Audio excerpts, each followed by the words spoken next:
In the last fortnight, more than 900,000 people have signed up to receive universal credit.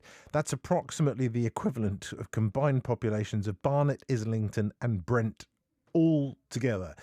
And indeed is roughly 10 times the number that would normally sign up in any given period of time. Now, that huge figure is quite astonishing and is placing extraordinary pressure on a system that it was already struggling, really, with anecdotal evidence to suggest that it was not particularly functioning very well in certain parts of London, and I'm being kind there.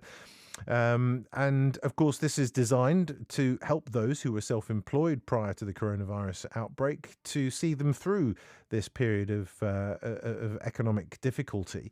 But how well is the system coping? Well, we can speak now to Alfie Stirling, who's head of economics at the New Economics Foundation and joins me now. Alfie, good evening to you.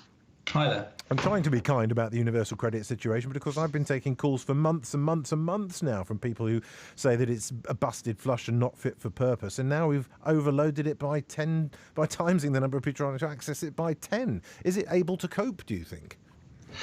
Yeah, that's right. It has been struggling in recent years, and I think as you said in the preamble, it's important to really stress how big a shock and a crisis this is to the system. So, of 1 million people signing up, to put that in context, in the financial crisis, which was one of the biggest recessions this country has gone through in the last 100 years, it took 3 years for the unemployment count to rise by 1 million. But we've seen that same number in 2 weeks. So it's really worth putting it in that context. And the system, as you say, is seriously struggling. And there are two elements to why the system is struggling. One is that it takes far too long for people to receive the payment. So because of the complicated means testing that you go through, where people assess what is your eligibility for different types of payment depending on your family and your household, it takes 5 weeks for you to get the payment. The other problem is the UK, through Universal Credit, has one of the weakest, least generous social safety nets in Europe. So it's third lowest amongst all advanced economies, yes. One of the lowest in Europe. And the process is struggling as well, I hear. People are able to apply online, but they get to a certain stage of that application process and they have to make a physical call to their local job centre to book a face-to-face appointment.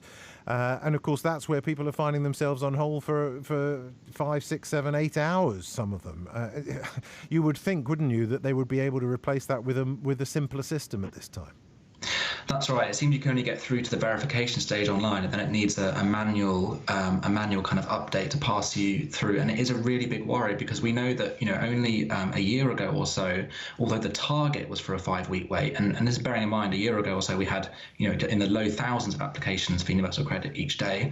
I think about a quarter of claimants were actually getting to wait up to 3 months before they got their first payment. So it's very worrying that with this big overload, if the system can't keep up, people won't be getting payments for months, and they won't be able to survive without payments. Indeed. And there's not necessarily the net is not tight enough, is it, with regards to those who might need that financial assistance?